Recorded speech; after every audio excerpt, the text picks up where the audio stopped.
नमस्कार, मेरा नाम है डॉक्टर पुरु धवन और आज इस वीडियो में हम बात करने वाले हैं हाई फाइबर डाइट के बारे में।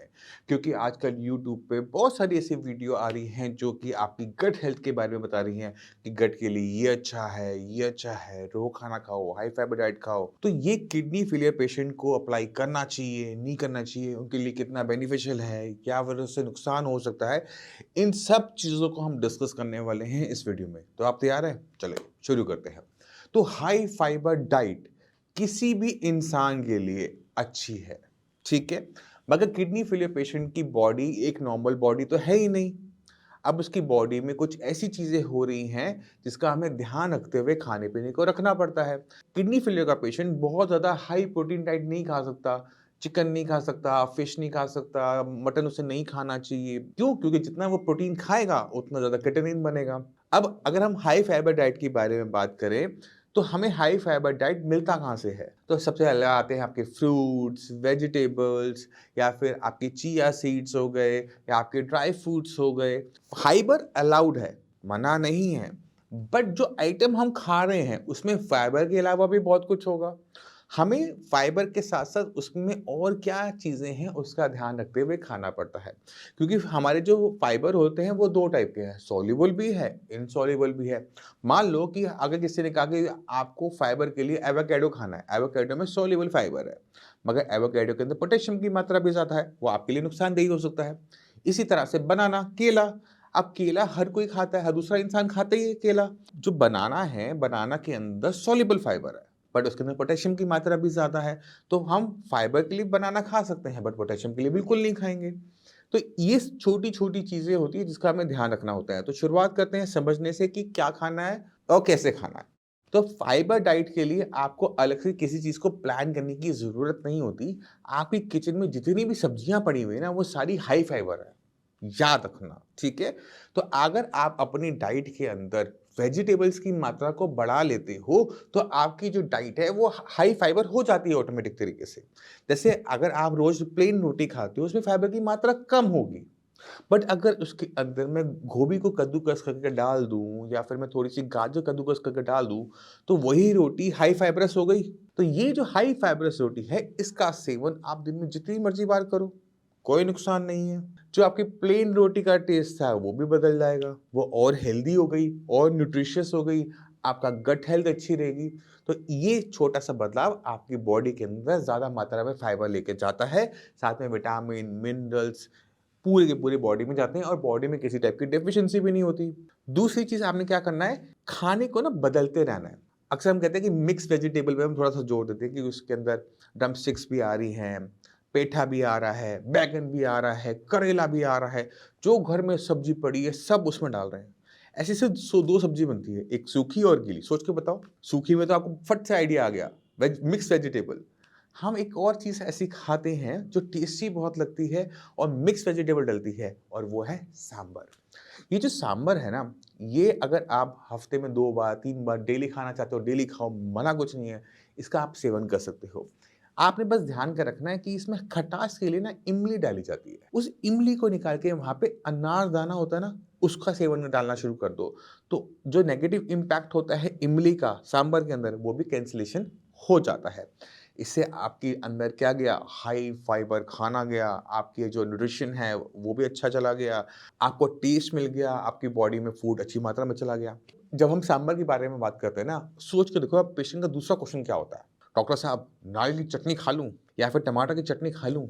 तो अगर आप किडनी फेलियर के पेशेंट हैं, ना नारियल की चटनी मिलेगी, ना टमाटर की चटनी मिलेगी, क्योंकि ये दोनों ही चटनियों के अंदर या तो पोटेशियम की मात्रा ज़्यादा हो रही है जो कि आपके लिए खतरनाक है, या फिर टमाटर हम दे रहे हैं कि जो कि पूरी तरह से मना होता है किडनी फेलियर पेशेंट को। तो इसी वजह से जितनी भी चटनियाँ होती हैं, चाहे वो टमाटर की हो, चाहे वो मिर्ची की, धनिये की, कि नारियल की को या मूँगफली की, कोई भी टाइप की चटनी किडनी फेलियर पेशेंट नहीं खा सकता है। मान लो कि किसी पेशेंट ने कहा नहीं मैं तो खाऊँगा, चटनियाँ खाऊँगा, मैं अचार भी खाऊँगा, मैं पापड़ भी खाऊँगा, देखता हूँ क्या होता है। पेशेंट की बॉडी में 2 बदलाव आने की संभावना बहुत बदल जाती है। अगले दिन उसको ये दिक्कत हो सकती है।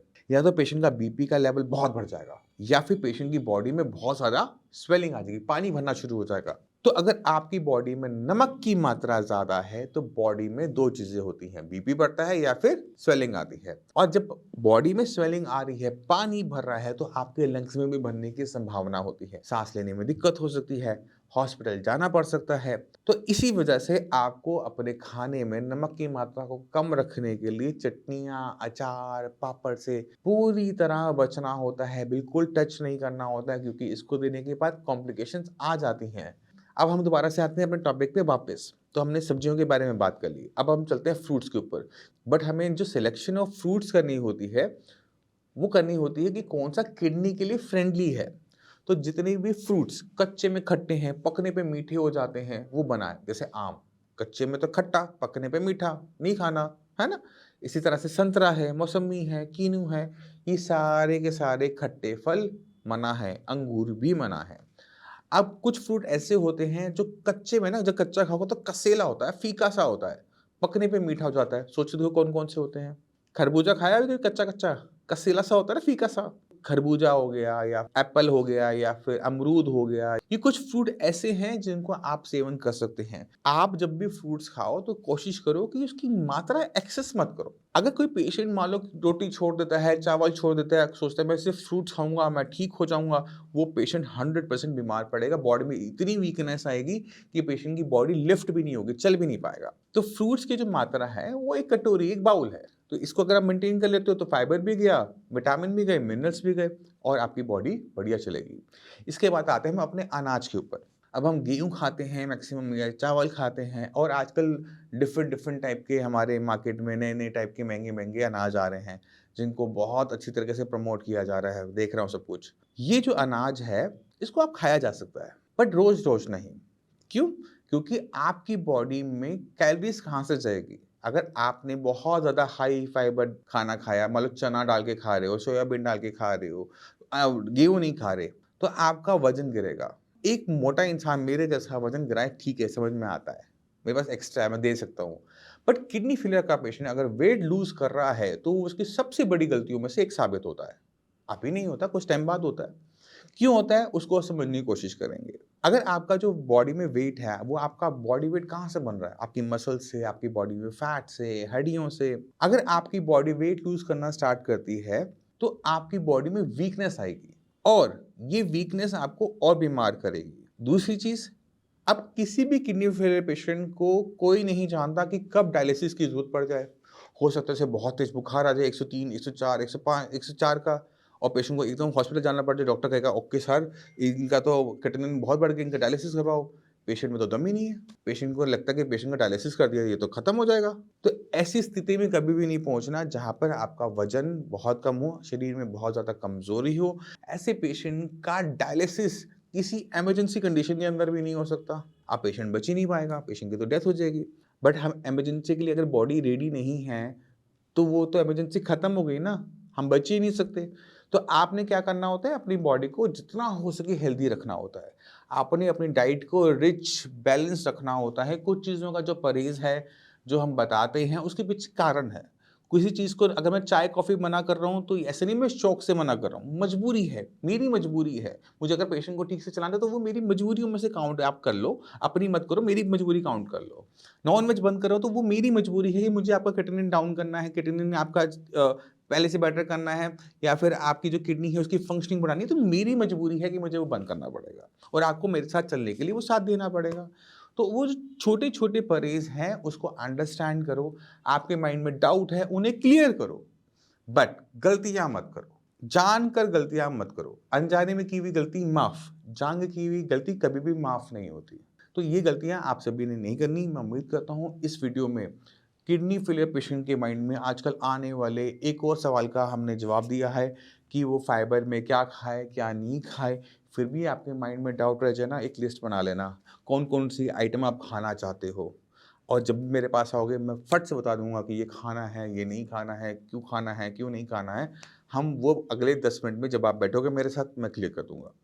इसी के साथ चलने की आज्ञा चाहूँगा। मिलते हैं अगली वीडियो में, तब तक के लिए नमस्कार।